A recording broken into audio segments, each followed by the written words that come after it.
Suara deru mesin motor tua milik Aris perlahan mati di depan sebuah rumah petak sederhana yang telah ia huni selama 5 tahun terakhir.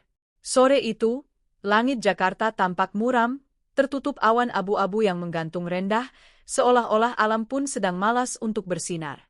Aris menghela napas panjang, melepas helmnya yang sudah mulai retak di beberapa sisi, lalu menyeka keringat yang membasahi dahi. Pekerjaannya sebagai mandor bangunan di proyek pinggiran kota benar-benar menguras tenaga, namun pikirannya jauh lebih lelah daripada fisiknya.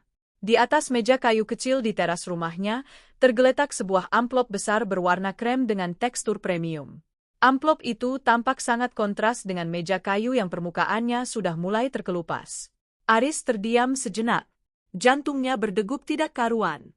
Ia tahu apa isinya, namun jarinya seolah enggan untuk menyentuh benda itu. Dengan perlahan, ia merobek segel lilin berwarna emas yang mengunci amplop tersebut. Aroma melati yang lembut langsung menyeruak, menusuk hidungnya dan seketika membangkitkan ribuan memori yang selama ini ia kunci rapat-rapat di sudut hatinya. Melati adalah aroma favorit Maya.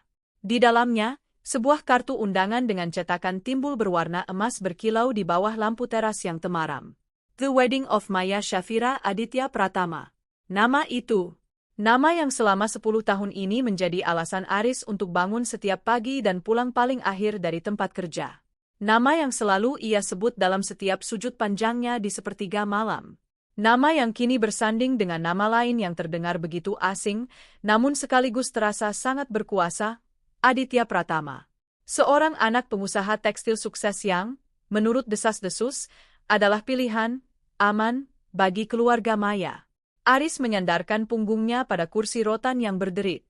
Matanya menatap kosong pada tanggal yang tertera di sana. 2 minggu lagi. Hanya dalam 14 hari, wanita yang pernah berjanji untuk menua bersamanya akan resmi menjadi milik orang lain. Pikiran Aris melayang ke 10 tahun yang lalu. Saat mereka masih mengenakan seragam putih abu-abu, duduk di kantin sekolah sambil berbagi satu mangkuk bakso karena uang saku yang terbatas. Saat itu, cinta terasa begitu sederhana.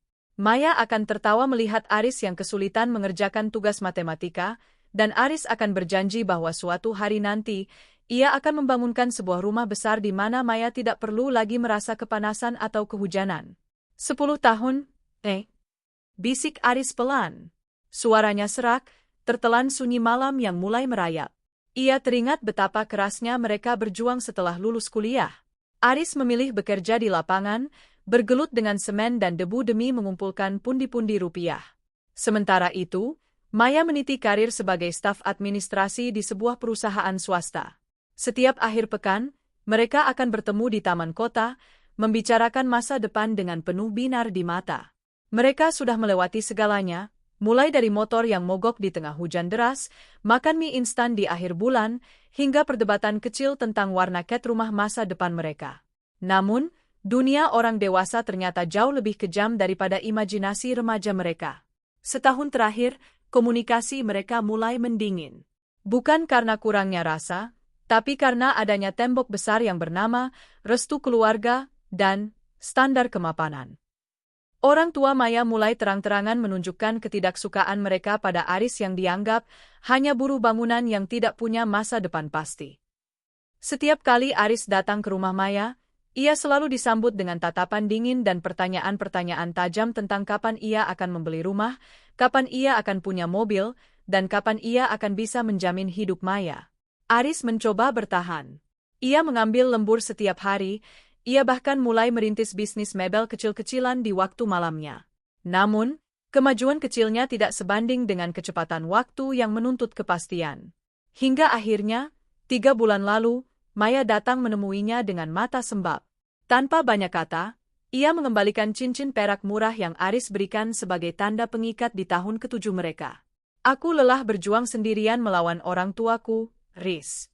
Mereka ingin aku bahagia, dan menurut mereka, kebahagiaan itu adalah kepastian. Sesuatu yang sampai sekarang belum bisa kamu berikan, ucap Maya malam itu. Aris ingin berteriak, ia ingin memohon untuk diberi waktu sedikit lagi saja. Proyek besar yang sedang ia kerjakan hampir selesai, dan bonusnya cukup untuk membayar uang muka rumah. Tapi ia melihat keletihan yang luar biasa di mata Maya. Ia menyadari bahwa selama ini ia terlalu egois dengan membiarkan Maya ikut memikul beban ekspektasi keluarganya. Kembali ke masa kini, Aris mengusap permukaan undangan itu. Kertasnya sangat halus, mencerminkan strata sosial sang calon mempelai pria. Aris bangkit dari kursinya, masuk ke dalam rumah, dan menyalakan lampu ruang tengah yang hanya diterangi bohlam kuning kecil. Di sudut ruangan, terdapat sebuah balok kayu jati berkualitas tinggi yang sudah ia pesan sejak 6 bulan lalu. Awalnya diniatkan untuk membuat ranjang pengantin mereka. Ia menatap balok kayu itu dengan pandangan yang sulit diartikan. Ada amarah, ada kecewa, tapi yang paling besar adalah cinta yang belum selesai. Banyak orang mungkin akan membakar undangan itu atau memilih untuk pergi sejauh mungkin agar tidak perlu melihat kenyataan pahit ini. Namun, Aris bukan pria seperti itu. Ia mengambil sebuah pahat dari kotak perkakasnya. Logam dingin itu terasa pas di genggamannya. Jika cinta mereka selama 10 tahun ini harus berakhir di meja pelaminan orang lain, maka ia ingin memberikan sesuatu yang akan diingat seumur hidup oleh Maya. Bukan sebagai bentuk balas dendam, melainkan sebagai bukti bahwa selama 10 tahun ini, ia tidak pernah benar-benar berhenti berjuang untuknya. Malam itu, di bawah temaram lampu dan ditemani suara jangkrik, Aris mulai memahat. Setiap serpihan kayu yang jatuh ke lantai seolah-olah adalah kepingan hatinya yang hancur. Namun, di setiap ketukan palunya, ada doa yang terselip. Ia akan datang ke pernikahan itu. Ia akan membawa hadiah yang akan membuat dunia tahu bahwa cinta 10 tahunnya bukan sekadar omong kosong di masa muda. Aris tahu, 2 minggu ke depan akan menjadi waktu terberat dalam hidupnya. Namun, ia harus menyelesaikan ini. Untuk Maya, untuk janji-janji yang pernah mereka buat, dan untuk dirinya sendiri agar bisa benar-benar melepaskan dengan terhormat. Malam semakin larut, namun suara ketukan palu kecil dan pahat yang beradu dengan kayu jati di bengkel kecil Aris belum juga berhenti. Setiap goresan yang ia buat pada kayu itu seolah membuka kembali lembaran ingatan yang telah tersusun rapi di kepalanya. Pikirannya melayang jauh ke masa 5 tahun yang lalu, sebuah masa yang ia anggap sebagai puncak dari kebahagiaan sekaligus awal dari ujian yang sesungguhnya. Saat itu adalah musim kemarau yang panjang. Mereka baru saja merayakan hari jadi yang kelima. Aris mengajak Maya pergi ke sebuah perbukitan di pinggiran kota, tempat sebuah pohon akasia besar berdiri kokoh di puncak bukit, menghadap ke arah lembah yang mulai menguning. Di sana, jauh dari kebisingan kota dan tuntutan dunia, mereka merasa seolah waktu berhenti hanya untuk mereka berdua. "Riz, lihat matahari itu," tunjuk Maya sambil menyandarkan kepalanya di bahu Aris. Angin sore memainkan helaian rambut hitamnya yang harum. Meski dia tenggelam dan membuat semuanya gelap, dia selalu janji untuk datang lagi besok pagi, kan? Aris tersenyum, menggenggam tangan Maya yang jemarinya terasa halus namun kuat. "Sama seperti aku, Mei. Sesulit apapun hari yang aku lalui di tempat kerja, aku selalu punya alasan untuk bangun besok pagi. Dan alasan itu adalah kamu." Di bawah pohon akasia itu, Aris mengeluarkan sebuah kotak kecil dari saku celana jeansnya yang sudah mulai pudar warnanya. Bukan sebuah berlian mahal, melainkan sebuah cincin perak sederhana dengan ukiran nama mereka di bagian dalam. Ia membelinya dengan uang lembur selama 3 bulan penuh sebagai kuli panggul di pasar induk sebelum ia naik jabatan menjadi mandor. "Aku tahu ini bukan emas. Aku tahu ini belum cukup untuk membawamu ke pelaminan sekarang. Tapi, Mei, ini adalah janji. Janji bahwa aku tidak akan berhenti sampai aku bisa memberikanmu tempat berteduh yang layak," ucap Aris dengan nada yang sangat rendah namun penuh penekanan. Maya menatap cincin itu dengan mata yang berkaca-kaca. Ia tidak peduli dengan harga perak itu. Baginya, cincin itu adalah simbol dari keringat dan lelah Aris yang ia saksikan setiap hari. Ia tahu betapa Aris sering melewatkan makan siang demi menabung. Ia tahu betapa tangan pria itu sering lecet dan kapalan karena bekerja terlalu keras. "Aku akan menunggumu, Aris," jawab Maya dengan suara bergetar. "Meski harus 1000 tahun, meski rambut kita sudah memutih, aku akan tetap di sini. Jangan pernah merasa harus terburu-buru. Aku mencintai perjuanganmu, bukan hanya hasilnya." Kalimat itu, "aku akan menunggumu," menjadi mantra bagi Aris selama bertahun-tahun berikutnya.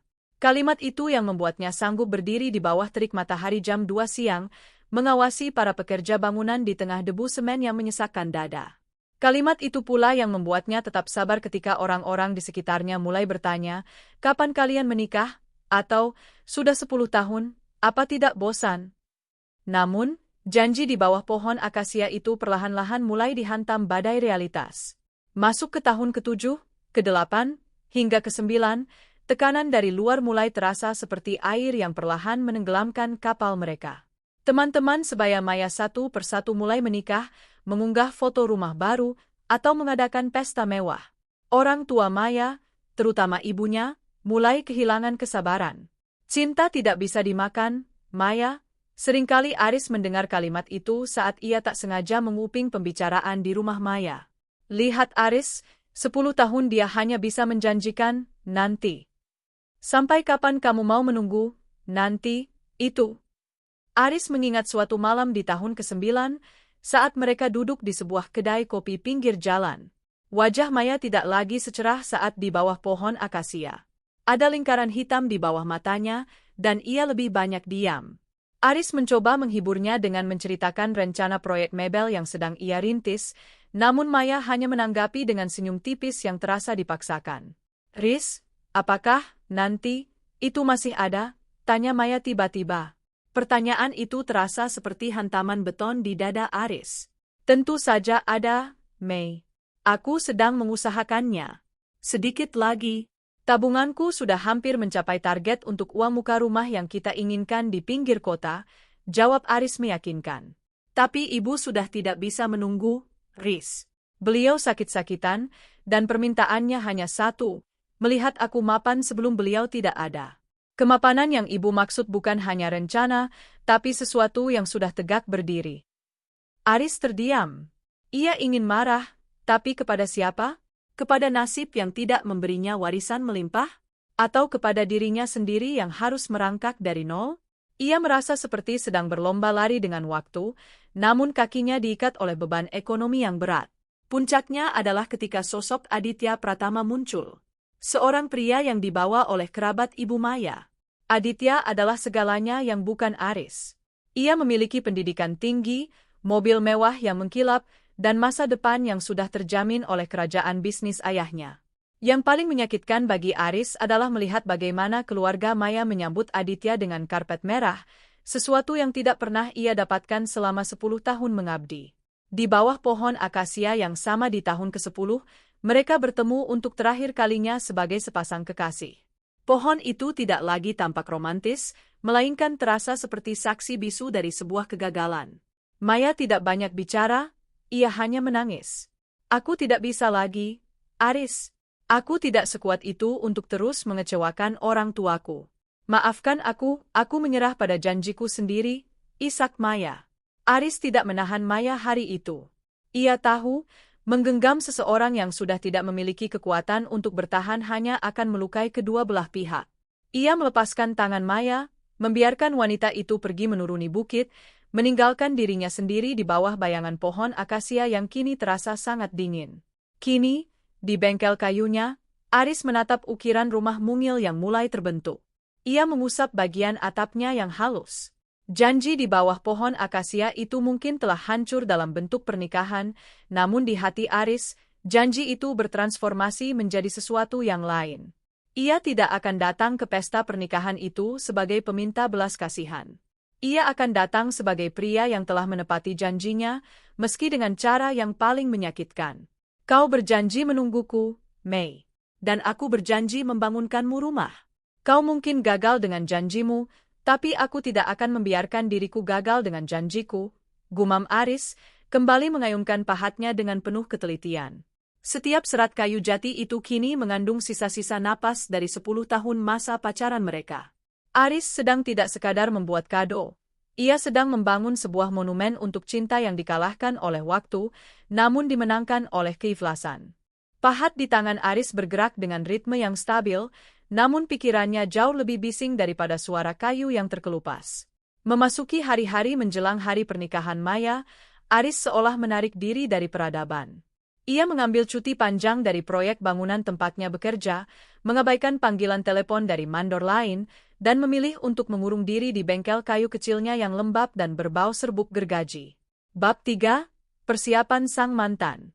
Kabar tentang Aris yang tetap bersikeras ingin datang ke pernikahan Maya tersebar cepat di kalangan teman-teman dekatnya. Bagi mereka, tindakan Aris adalah sebuah bentuk bunuh diri emosional. Mereka tahu betul bagaimana hancurnya Aris saat hubungan itu kandas, dan mereka tidak ingin melihat sahabat mereka menjadi bahan tontonan atau, lebih buruk lagi, menjadi objek kasihan di pesta mewah keluarga Aditya Pratama. Sore itu, pintu bengkel Aris digedor dengan keras. Tanpa menunggu jawaban, masuklah Rian dan Dimas, dua sahabat Aris sejak masa sekolah. Mereka tertegun melihat kondisi Aris. Rambutnya berantakan, matanya merah karena kurang tidur, dan di sekelilingnya berserakan serpihan kayu jati. "Riz, hentikan semua ini," kata Rian sambil berusaha merebut pahat dari tangan Aris. "Kamu sudah gila? Kamu mau datang ke sana untuk apa? Untuk melihat mereka bersanding?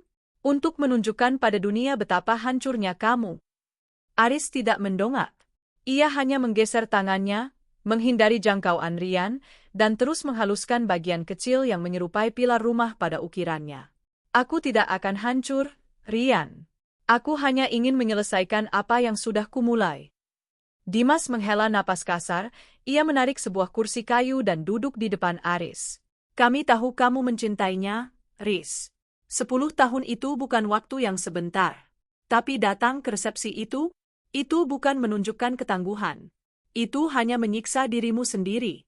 Kamu tahu siapa Aditya Pratama? Keluarganya menyewa hotel bintang 5 paling mewah di kota ini. Tamu-tamunya adalah pejabat dan pengusaha. Kamu mau datang dengan apa? Dengan jas lama kita yang sudah kesempitan itu." Aris berhenti sejenak. Ia meletakkan pahatnya dan menatap kedua sahabatnya. Senyumnya tipis, jenis senyum yang membuat Rian dan Dimas justru merasa merinding. Ini bukan tentang Aditya. Ini bahkan bukan tentang Maya. Ini tentang janji seorang pria pada dirinya sendiri. "Kalian melihat ini?" Aris menunjuk pada replika rumah kayu yang sedang ia kerjakan. Ini adalah rumah impian yang dulu Maya gambar di buku catatan kuliahnya. Dia ingin rumah dengan jendela besar agar cahaya matahari bisa masuk dan teras kecil untuk menyesap teh di sore hari. "Dan kamu pikir dengan memberikan mainan kayu ini, dia akan kembali padamu? Riz, bangun. Dia sudah memilih jalan yang lebih mudah," seru Rian frustrasi. "Aku tidak ingin dia kembali," suara Aris datar namun tegas. "Aku hanya ingin dia tahu bahwa pria yang dia anggap terlambat, ini sebenarnya sudah sampai di garis finish, hanya saja dia tidak sabar untuk menoleh ke belakang." Selama 3 hari berikutnya, Aris benar-benar terisolasi. Ia bekerja dengan ketelitian seorang ahli bedah. Replika rumah jati itu bukan sekadar pajangan. Setiap bagian memiliki fungsi. Ada laci-laci kecil yang tersembunyi di balik dinding rumah tersebut. Aris menghabiskan waktu berjam-jam bukan hanya untuk memahat, tapi juga untuk menuliskan sesuatu di gulungan-gulungan kertas kecil yang ia siapkan dengan tinta permanen. Ia juga melakukan sesuatu yang tidak diketahui teman-temannya. Ia pergi ke bank, mencairkan seluruh sisa tabungan masa depan yang telah ia kumpulkan selama bertahun-tahun. Bukan untuk membeli jas baru yang mahal, tapi untuk menyelesaikan kewajiban-kewajiban yang selama ini menjadi beban di pundak Maya secara diam-diam. Aris ingat betapa Maya sering menangis diam-diam karena utang rumah sakit ayahnya yang menumpuk. Ia ingat bagaimana Maya merasa bersalah karena tidak bisa mengumrohkan ibunya. Semua itu adalah hantu yang menghantui hubungan mereka. Aris merasa, jika ia ingin melepaskan Maya sepenuhnya, ia harus mengusir hantu-hantu itu terlebih dahulu agar Maya bisa melangkah ke kehidupan barunya tanpa beban, meski bukan bersamanya. Malam sebelum hari H, Aris duduk di lantai bengkelnya yang dingin. Di depannya, replika rumah jati itu sudah berdiri megah dengan finishing vernis yang berkilau alami. Indah, kokoh, dan penuh detail. Di sampingnya, sebuah kotak kayu besar yang ia buat khusus sebagai wadah hadiah tersebut sudah siap. Ia mengambil jas hitam satu-satunya yang ia miliki. Jas yang ia beli bersama Maya 3 tahun lalu saat mereka bermimpi menghadiri pernikahan kerabat sebagai pasangan tunangan. Ia mencoba memakainya di depan cermin tua yang retak. Jas itu terasa sedikit longgar di bagian bahu karena berat badan Aris turun drastis dalam beberapa minggu terakhir. Aris menatap pantulan dirinya. Tidak ada kemarahan di matanya. Yang ada hanyalah sebuah keikhlasan yang sangat dalam, jenis keikhlasan yang hanya bisa dimiliki oleh seseorang yang sudah kehilangan segalanya. 10 tahun, Mei, gumamnya pada cermin. Besok, aku akan mengembalikan kebebasanmu sepenuhnya. Tapi aku akan pergi dengan caraku sendiri. Ia membungkus kotak besar itu dengan kain beludru hitam yang elegan. Ia tidak menggunakan pita warna-warni. Baginya, kado ini bukan untuk merayakan sebuah pernikahan, melainkan untuk memperingati sebuah pengabdian yang telah tuntas. Aris tahu, besok ia mungkin akan menjadi bahan tertawaan atau sasaran simpati yang merendahkan. Namun, di dalam kotak itu, tersimpan sebuah kebenaran yang akan membungkam siapapun yang berani meragukan ketulusan cinta seorang pria yang hanya seorang mandor bangunan. Ia mematikan lampu bengkelnya. Di bawah sinar bulan yang masuk lewat celah jendela, Aris berlutut sejenak, berdoa agar besok hatinya tetap sekuat kayu jati yang ia pahat, dan agar kakinya tidak goyah saat melangkah menuju panggung yang seharusnya menjadi miliknya. Hari yang dinanti, atau mungkin yang paling dihindari, akhirnya tiba. Sinar matahari pagi menembus celah-celah jendela bengkel Aris, memantulkan cahaya pada permukaan kotak kayu besar yang terbungkus kain beludru hitam. Aris terbangun bukan karena alarm, melainkan karena keheningan yang terasa mencekik. Ia mandi dengan air dingin yang seolah membekukan saraf-saraf kecemasannya, lalu mulai mengenakan kemeja putih yang telah ia setrika hingga licin sempurna. Bab 4, memasuki ruang pesta. Gedung pertemuan itu berdiri megah di pusat kota, sebuah bangunan kolonial yang telah dipugar menjadi aula pernikahan paling prestisius. Deretan karangan bunga papan setinggi 2 meter berjejer rapi di sepanjang trotoar, memamerkan nama-nama besar dari kalangan pejabat hingga pengusaha kelas atas. Semuanya mengucapkan selamat atas penyatuan dua keluarga besar, keluarga Pratama dan keluarga Syafira. Aris turun dari taksi online beberapa ratus meter sebelum gerbang utama. Ia tidak ingin motor tuanya yang berasap merusak estetika barisan mobil mewah yang sedang mengantre masuk. Di pelukannya, ia menggendong kotak kayu besar itu dengan hati-hati, seolah benda itu adalah bayi yang rapuh. Beratnya hampir 10 kilogram, namun beban di dadanya terasa jauh lebih berat dari itu. Saat ia melangkah melewati gerbang, petugas keamanan sempat menahannya dengan tatapan curiga. Setelan jas Aris memang rapi, namun potongannya jelas ketinggalan zaman, dan fakta bahwa ia datang berjalan kaki sambil memikul kotak besar membuatnya tampak aneh di antara tamu yang turun dari Alphard atau BMW. Undangannya, Pak, tanya petugas itu dingin. Aris merogoh saku jasnya, mengeluarkan kartu krem beraroma melati itu. Petugas tersebut memeriksanya sebentar, lalu mengangguk kaku dan mempersilakannya masuk. Aris menarik napas panjang, membiarkan oksigen memenuhi paru-parunya sebelum ia melangkah masuk ke dalam aula yang sejuk oleh pendingin ruangan. Begitu pintu jati besar aula terbuka, Aris disambut oleh kemegahan yang menyilaukan. Ribuan lampu kristal menggantung di langit-langit, memantulkan cahaya emas ke seluruh ruangan. Alunan musik orkestra yang memainkan lagu-lagu romantis memenuhi udara, menciptakan suasana yang begitu elegan sekaligus mengintimidasi. Bau makanan mahal dan parfum kelas atas bercampur menjadi satu. Aris berjalan menyusuri karpet merah menuju area penerima tamu. Langkahnya tenang, namun setiap detak jantungnya terasa seperti dentuman drum di telinganya sendiri. Beberapa tamu mulai menoleh. Mereka yang mengenal Aris, teman-teman kuliah atau kerabat jauh Maya, mulai berbisik-bisik di balik telapak tangan mereka. Itu Aris, kan? Berani sekali dia datang, bisik seorang wanita parubaya yang dulu sering melihat Aris menjemput Maya. Kasihannya, 10 tahun jagain jodoh orang. Lihat, dia bawa kado apa itu? Besar sekali, apa isinya bom? Sahut yang lain sambil terkekeh sinis. Aris mengabaikan semuanya. Matanya lurus menatap ke depan, ke arah pelaminan yang didekorasi dengan ribuan bunga mawar putih segar. Di sana, di atas panggung yang tinggi, duduklah, ratu, dari mimpinya selama 1 dekade. Maya tampak luar biasa cantik dalam balutan kebaya pengantin berwarna putih tulang dengan payet yang berkilau setiap kali ia bergerak. Di sampingnya, Aditya Pratama tampak gagah dengan setelan beskap modern, wajahnya memancarkan kepercayaan diri seorang pria yang telah memenangkan segalanya. Aris berdiri di barisan antrean tamu yang ingin bersalaman. Di depannya, orang-orang membawa amplop tipis atau kado kecil yang dikemas cantik. Aris berdiri diam dengan kotak beludru hitamnya yang mencolok. Ia merasa seperti sebuah anomali di tengah kesempurnaan pesta itu. Seorang kerabat Maya yang bertugas di meja buku tamu mendekati Aris dengan wajah tidak senang. Aris, kamu bisa taruh kadonya di pojok sana bersama kado-kado lainnya. Tidak perlu dibawa sampai ke atas pelaminan, itu mengganggu pemandangan dan alur salaman, ucapnya ketus. Aris menggeleng pelan. Maaf, Bu. Kado ini harus saya serahkan langsung. Ini bukan sekadar barang, ini adalah amanah 10 tahun yang harus selesai hari ini. Kerabat itu hendak memprotes, namun melihat tatapan mata Aris yang begitu dalam dan teguh, ia mendadak kehilangan kata-kata. Ada sesuatu dalam aura Aris yang menuntut penghormatan, meskipun ia hanya mengenakan jas lama. Barisan antrean bergerak maju. Semakin dekat Aris dengan pelaminan, semakin sesak napasnya. Ia bisa melihat Maya sedang tertawa kecil menanggapi ucapan selamat dari tamu lain. Namun, saat mata Maya tidak sengaja menyapu ke arah antrean dan menangkap sosok pria dengan jas hitam yang sangat ia kenali, tawa itu lenyap seketika. Wajah Maya berubah pias. Ia mencengkeram lengan kursinya dengan kuat. Aditya, yang menyadari perubahan sikap istrinya, mengikuti arah pandang Maya.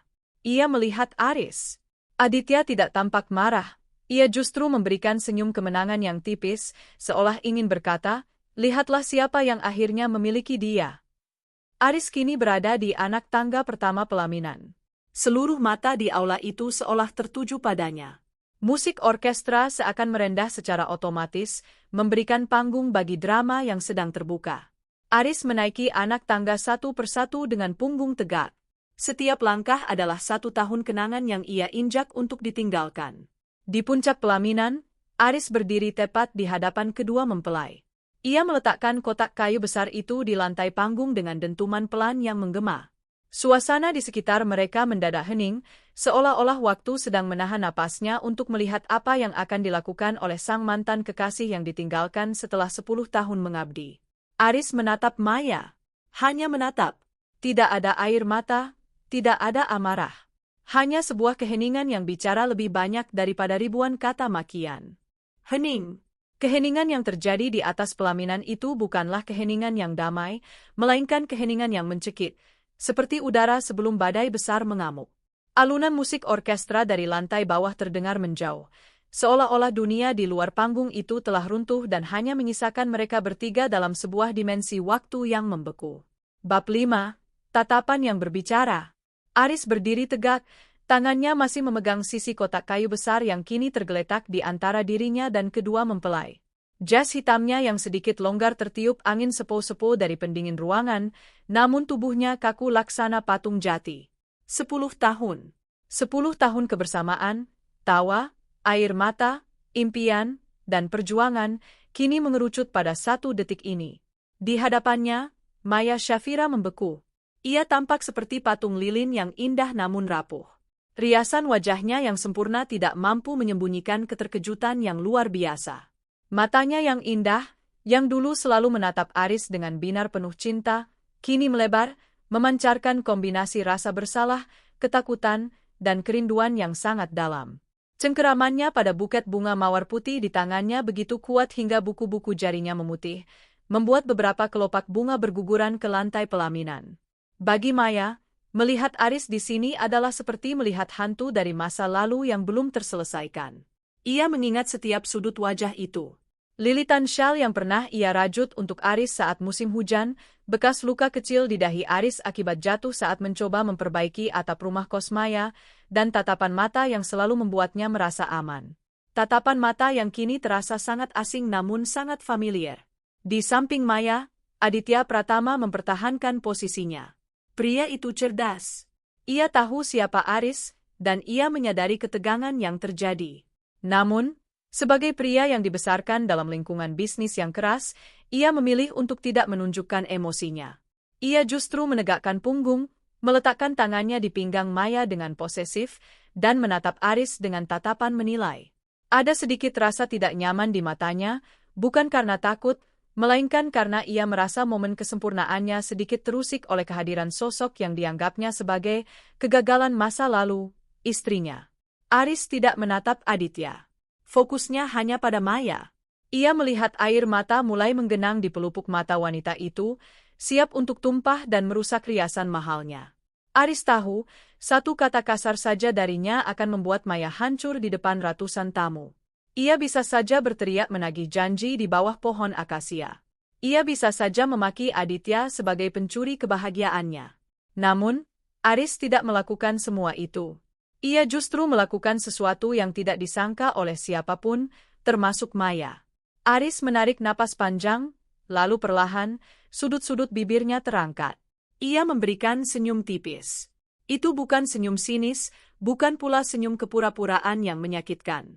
Itu adalah senyum paling tulus, paling murni, dan paling damai yang pernah Maya lihat selama 10 tahun mereka bersama. Senyum yang menyiratkan kedewasaan, keikhlasan, dan sebuah pesan diam yang sangat jelas. Aku tidak apa-apa. Aku memaafkanmu. Melihat senyum itu, pertahanan Maya runtuh. Air mata yang sejak tadi ia tahan akhirnya lolos, membasahi pipinya. Ia membekap mulutnya dengan tangan, mencoba menahan isak tangis agar tidak meledak. Ia menyadari betapa besarnya hati pria yang pernah ia tinggalkan. Di saat ia mengkhawatirkan amarah Aris, Aris justru memberinya kedamaian. MC acara, yang menyadari suasana semakin tidak terkendali, mencoba mendekat dengan ragu-ragu. Ya, sepertinya ini adalah sahabat lama dari mempelai wanita. Mari kita beri kesempatan untuk memberikan ucapan selamat dan... Suaranya memudar saat Aris mengangkat tangannya sedikit, memberi isyarat agar MC tidak mencampuri momen ini. Aris menunduk sedikit, lalu menatap kotak kayu besar yang terbungkus beludru hitam itu. Ia mengulurkan tangannya ke atas kotak tersebut. Maya, suara Aris terdengar, rendah namun sangat jernih, bergema di area pelaminan yang sunyi. Ini bukan tentang apa yang hilang. Ini tentang apa yang pernah kita miliki. Aditya tampak ingin menyela, namun Maya mencengkeram lengan suaminya itu dengan kuat, memberinya isyarat untuk diam. Maya ingin mendengar apa yang akan dikatakan Aris. Ia merasa utang 10 tahun ini setidaknya harus dibayar dengan mendengarkan kata-kata terakhir pria itu.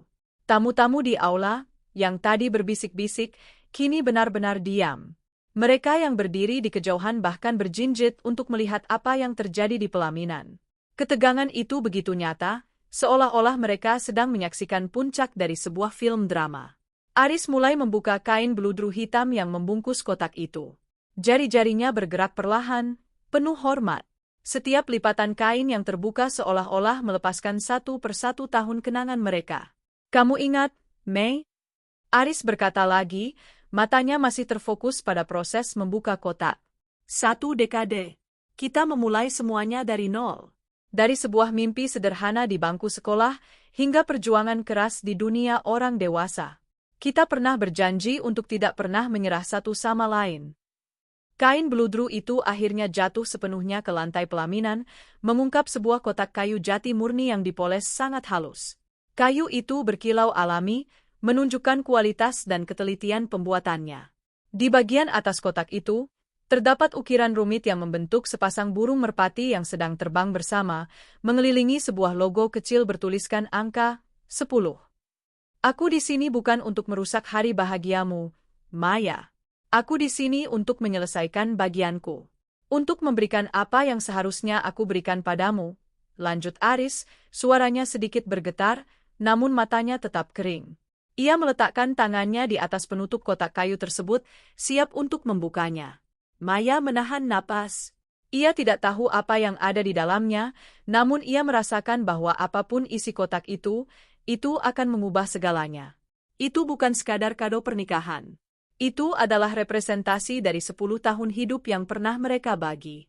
Di bawah tatapan ratusan mata, tatapan dingin suaminya, dan tatapan penuh air mata dari wanita yang paling dicintainya, Aris perlahan mengangkat tutup kotak itu.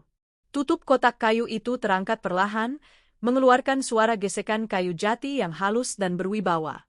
Bau vernis segar bercampur aroma kayu alami menyeruak, mengalahkan wangi bunga mawar di sekitar pelaminan. Di dalam kotak itu, sebuah struktur megah mulai menampakkan dirinya. Seluruh tamu di barisan depan menahan napas. Mereka yang tadinya menganggap Aris sebagai gangguan, kini terpaku. Di dalam kotak besar itu, berdiri sebuah replika rumah mungil yang dibuat dengan tingkat detail yang hampir mustahil untuk dikerjakan oleh tangan manusia biasa. Itu bukan sekadar mainan, itu adalah karya seni. Dindingnya terbuat dari kepingan kayu jati yang disusun menyerupai bata ekspos. Atapnya memiliki sirap-sirap kecil yang presisi, dan jendela-jendelanya menggunakan kaca mika bening yang menampakkan bagian dalam ruangan yang juga diukir rapi. Di halaman rumah mungil itu, terdapat sebuah pohon akasia kecil yang diletakkan di sudut kanan, replika persis dari pohon tempat mereka mengikat janji 5 tahun lalu. Maya menutup mulutnya dengan kedua tangan. Air matanya kini mengalir deras, membasahi pipi dan merusak riasan pengantinnya yang mahal. Ia mengenali desain itu. Itu adalah desain rumah yang pernah ia gambar di belakang buku tulis akuntansi saat mereka masih kuliah. Desain yang pernah ia tunjukkan pada Aris sambil bergurau, "Suatu hari, aku ingin punya rumah seperti ini, Riz. Tidak perlu mewah, yang penting hangat." Aris menatap replika itu sebentar, lalu beralih menatap Maya. "Ini adalah rumah yang kita bangun di atas kertas 10 tahun lalu, Mei," ucap Aris, suaranya tenang namun berwibawa.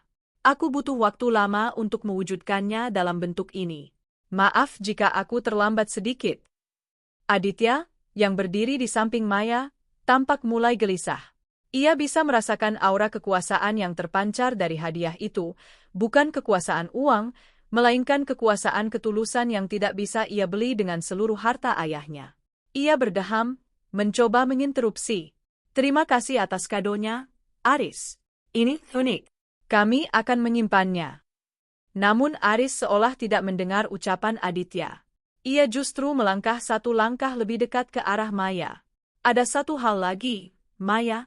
Rumah ini bukan sekadar kayu. Di setiap jendelanya, ada sesuatu yang harus kau baca. Itu adalah tugas terakhirku sebagai pria yang pernah berjanji melindungimu." MC acara yang tadi hendak memotong, kini terdiam 1000 bahasa. Ia menyadari bahwa ia sedang menyaksikan sesuatu yang jauh lebih besar dari sekadar pesta pernikahan. Ia sedang melihat penutupan dari sebuah pengabdian 10 tahun.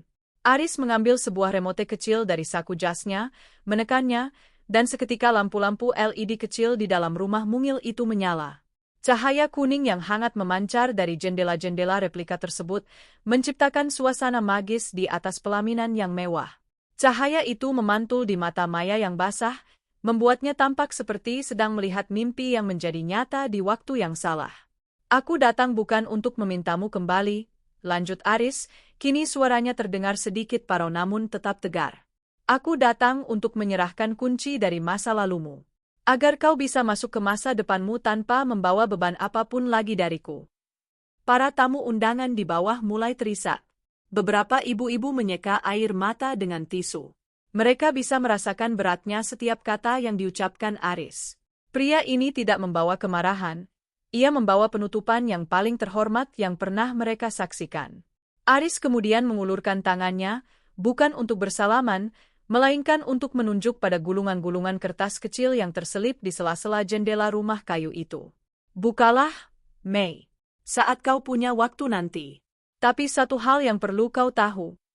Aris berhenti sejenak, menatap mata Maya untuk terakhir kalinya dengan kedalaman yang sanggup meruntuhkan gunung.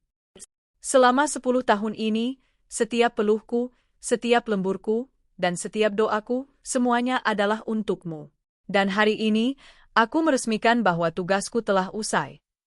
Suasana aula menjadi sangat sunyi. Hanya suara isak tangis tertahan dari Maya yang terdengar. Aris kemudian berbalik sedikit ke arah Aditya, memberikan anggukan hormat yang sangat jantan. "Jaga dia lebih baik dari aku menjaganya dalam doa."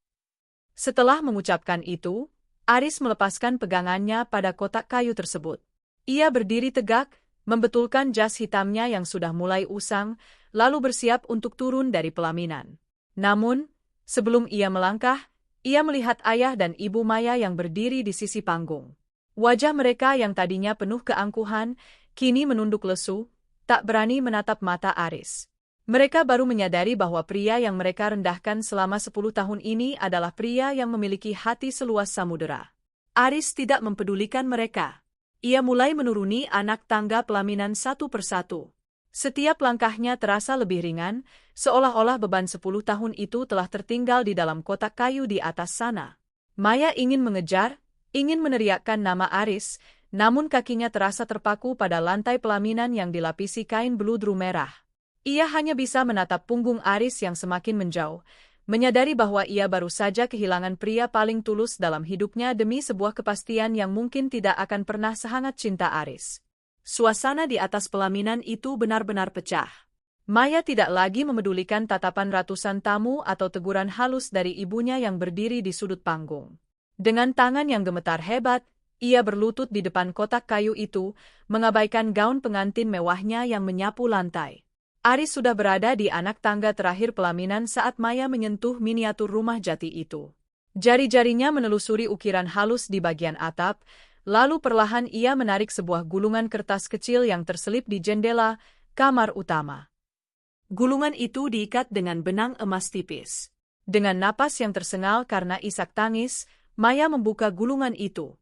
Tulisan tangan Aris yang tegas namun rapi terpampang di sana. Januari 2026. Tabungan haji untuk Ibu Maya selesai dikumpulkan. Kwitansi pelunasan ada di laci rahasia di bawah dapur rumah ini. Mata Maya terbelalak. Ia menoleh ke arah ibunya yang berdiri terpaku.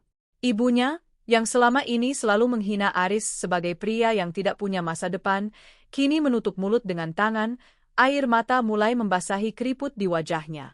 Selama ini, sang ibu mendambakan pergi ke tanah suci, dan Aris, pria yang ia usir berkali-kali, ternyata mengumpulkan receh demi receh selama bertahun-tahun untuk mewujudkan mimpi itu tanpa pernah mengucapkannya. Maya beralih ke jendela lain, jendela yang menyerupai ruang kerja. Ia menarik gulungan kedua. Agustus 2025, pelunasan sisa biaya pengobatan ayah di rumah sakit pusat. Anonim. Karena aku tahu ayah terlalu bangga untuk menerima bantuan dari buruh sepertiku. Sekarang ayah bisa tidur nyenyak tanpa memikirkan tagihan. Suara tangis Maya pecah menjadi raungan yang memilukan. Ayah Maya, yang duduk di kursi roda di samping pelaminan, tertunduk dalam. Bahunya berguncang hebat. Setahun yang lalu, sebuah lembaga anonim melunasi seluruh utang medisnya yang mencapai ratusan juta rupiah. Keluarga mereka menganggap itu keajaiban dari Tuhan. Ternyata, keajaiban itu memiliki nama, Aris. Aditya Pratama, sang mempelai pria, hanya bisa berdiri mematung. Kepercayaan dirinya runtuh seketika. Ia mungkin bisa memberikan Maya berlian, rumah mewah, dan mobil terbaru, tetapi ia menyadari bahwa ia tidak akan pernah bisa memberikan dedikasi sunyi yang dilakukan Aris selama 10 tahun. Di mata semua orang, Aris yang terlihat kalah justru keluar sebagai pemenang moral yang mutlak. Maya terus membuka gulungan-gulungan lainnya. Setiap kertas berisi satu bukti pengorbanan. Ada catatan tentang asuransi pendidikan untuk adik terkecil Maya, hingga sertifikat tanah kecil di desa yang sudah dibayar lunas atas nama Maya. Aris, tunggu, teriak Maya parau. Ia mencoba berdiri, namun kakinya lemas. Ia sampai pada bagian terakhir dari replika rumah itu. Di bagian tengah, terdapat sebuah pintu kecil yang bisa dibuka. Di baliknya, bukan kertas, melainkan sebuah kunci perak asli dengan gantungan kunci berbentuk pohon akasia. Di sana tertulis, rumah impianmu sudah berdiri nyata di Jalan Melati nomor 10. Bukan lagi sekadar gambar di buku kuliahmu. Aku membangunnya dengan tanganku sendiri, bata demi bata, di waktu malam setelah aku pulang dari proyek. Itu hadiah dariku, agar kau punya tempat pulang yang aman jika suatu saat dunia bersikap kejam padamu. Kuncinya milikmu, Maya. Selamanya. Seluruh aula kini dipenuhi suara isak tangis. Para tamu undangan, yang tadi memandang Aris dengan sebelah mata, kini merasa sangat kecil. Mereka menyaksikan sebuah cinta yang melampaui logika manusia. Cinta yang tidak menuntut kepemilikan, melainkan menjamin keselamatan orang yang dicintai, bahkan setelah ia ditinggalkan. Maya mendekap replika rumah kayu itu ke dadanya, tidak peduli jika kayu itu menggores kulitnya atau merusak payet kebayanya. Ia menangis sejadi-jadinya di atas panggung yang seharusnya menjadi tempat paling bahagia dalam hidupnya. Ia menyadari sebuah kenyataan pahit. Ia telah menukar emas murni dengan permata yang berkilau namun dingin.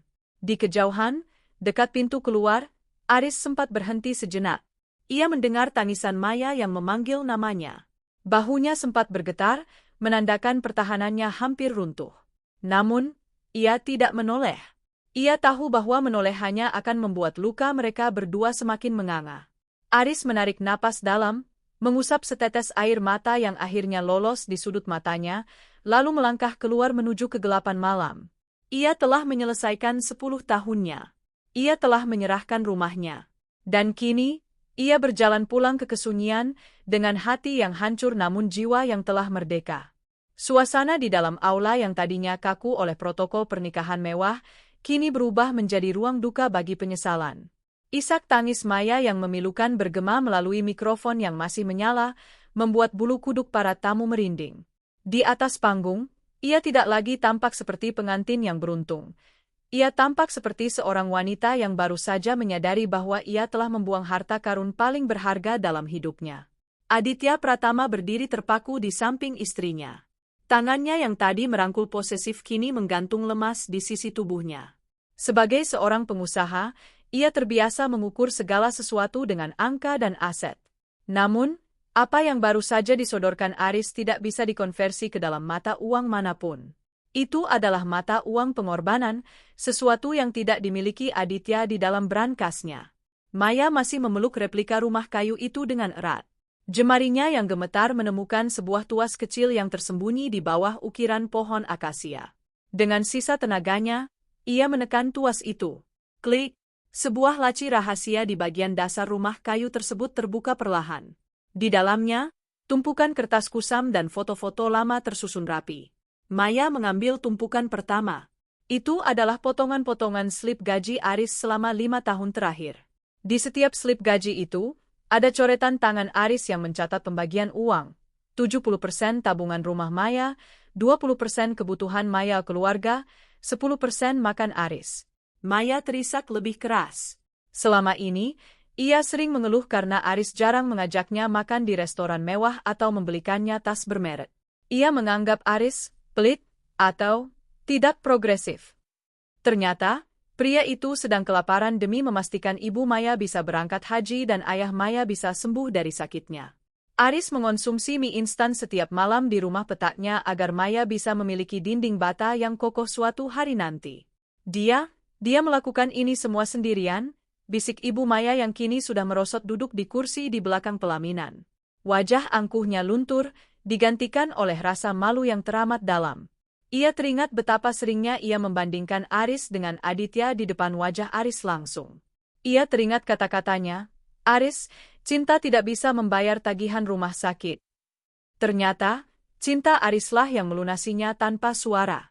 Di tumpukan foto, Maya menemukan sebuah foto yang diambil secara sembunyi-sembunyi.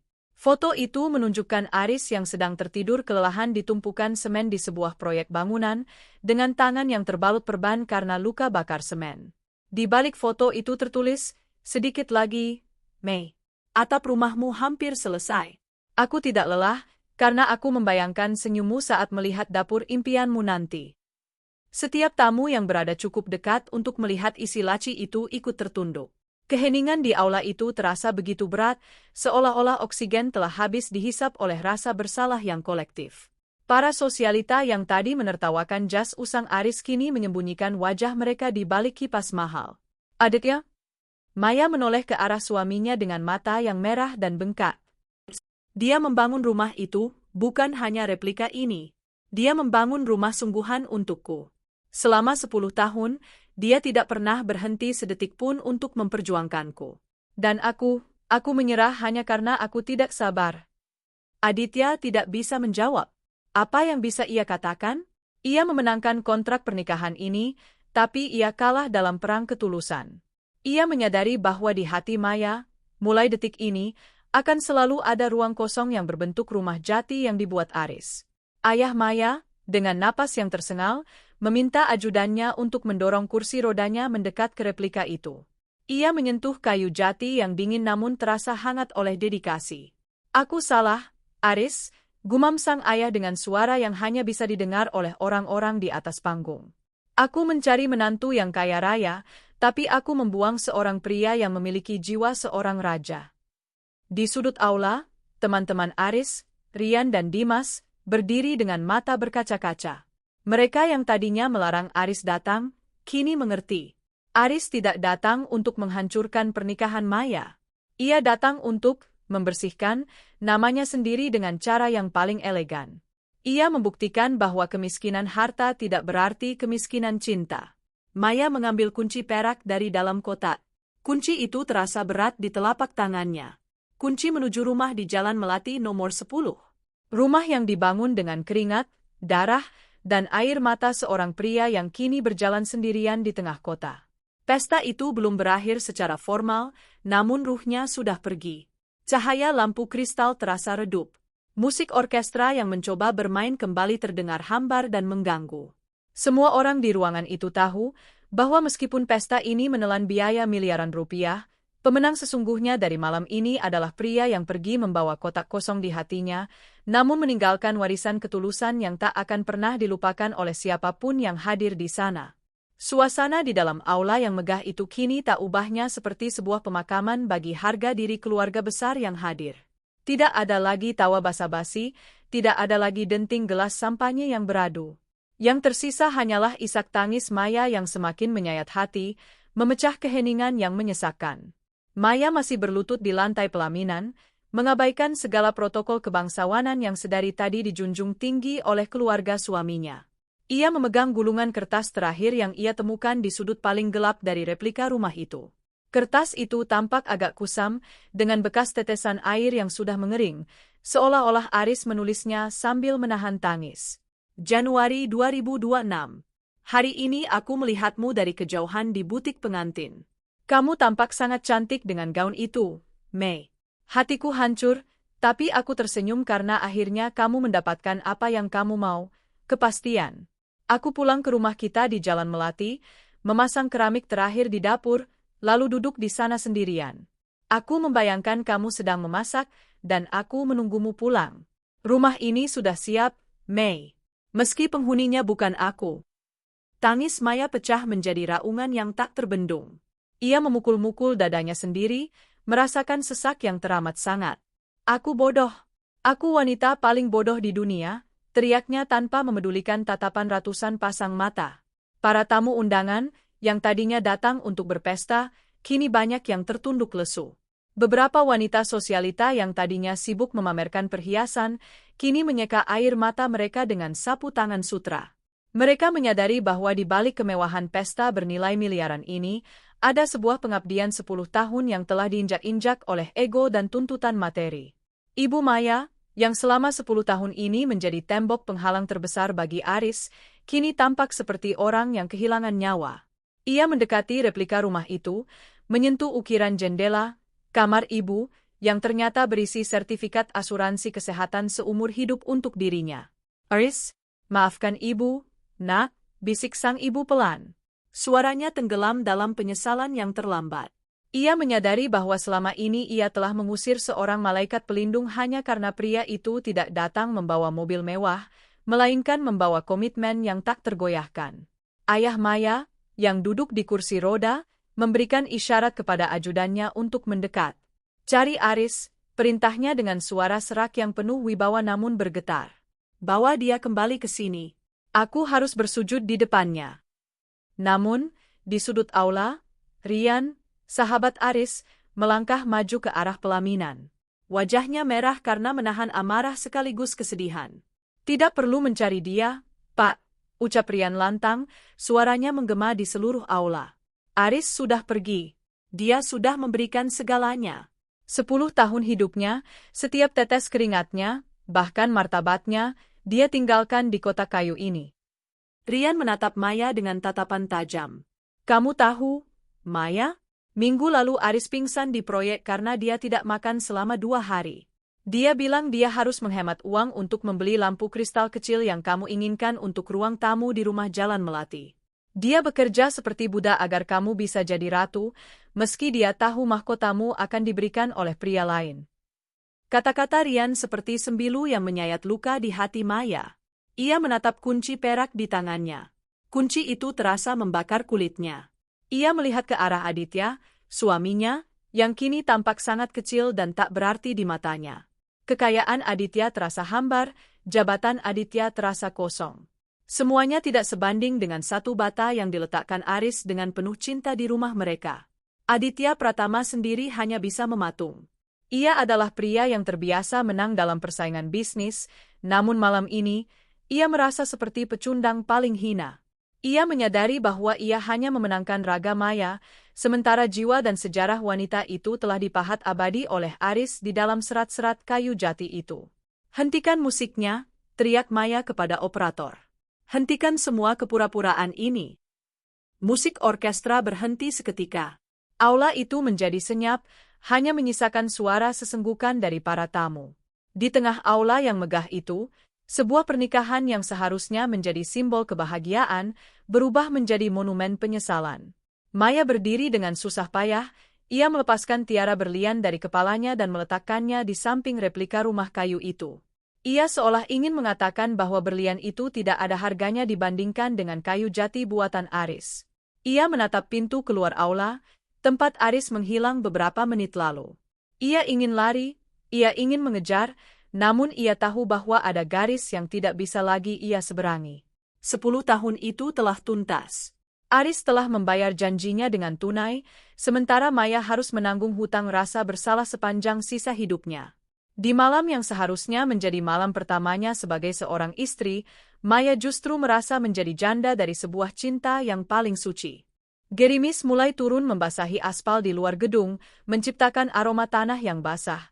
Aroma yang selalu disukai Maya setiap kali mereka berteduh di bawah halte bus 10 tahun yang lalu.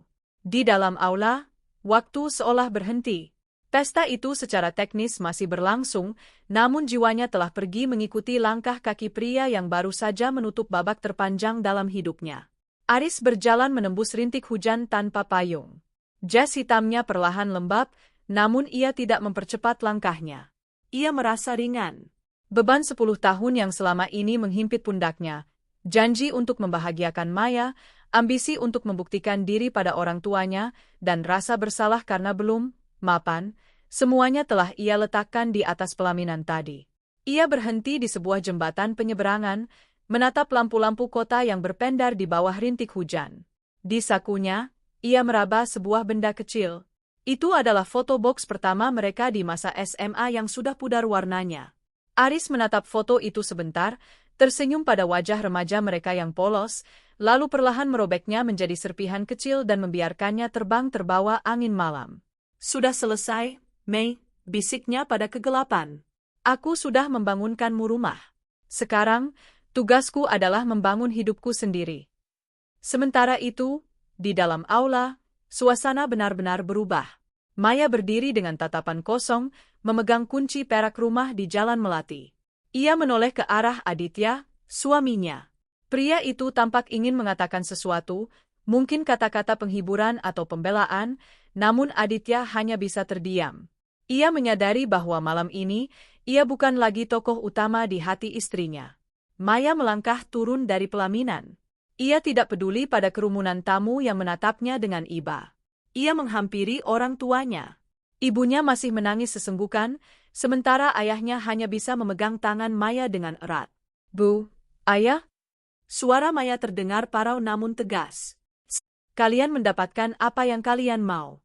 Kemapanan, kehormatan.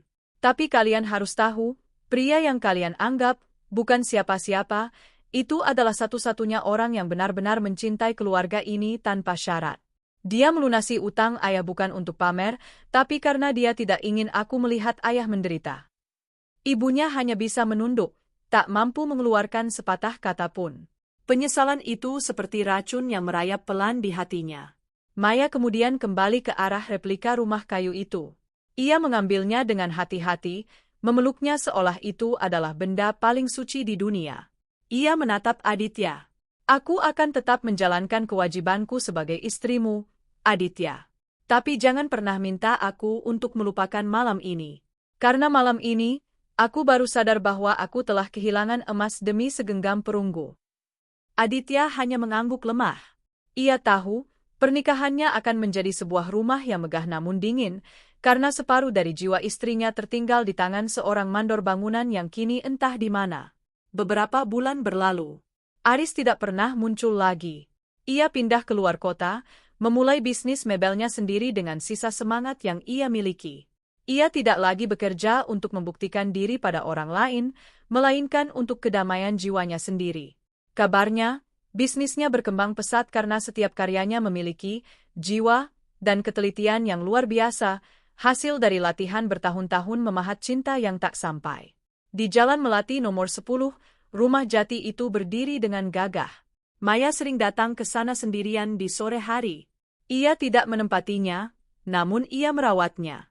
Ia membersihkan setiap sudut jendela yang dulu dipasang Aris dengan tangan yang terluka. Di sana, di tengah kesunyian rumah impiannya, Maya sering duduk di teras, menyesap teh, dan membayangkan Aris ada di sana, tersenyum padanya. 10 tahun itu tidak sia-sia bagi Aris. Ia mungkin kehilangan wanita yang dicintainya, namun ia memenangkan sesuatu yang jauh lebih berharga, keikhlasan sejati. Ia pergi dengan kepala tegak, meninggalkan warisan ketulusan yang akan diceritakan oleh semua orang yang hadir di pesta itu selama bertahun-tahun kemudian. Cinta sejati, ternyata, tidak selalu berakhir di pelaminan. Kadang, ia berakhir di sebuah kotak kayu jati, di dalam gulungan kertas penuh pengorbanan, dan di dalam hati seorang pria yang tahu kapan harus menggenggam dan kapan harus melepaskan dengan penuh kehormatan.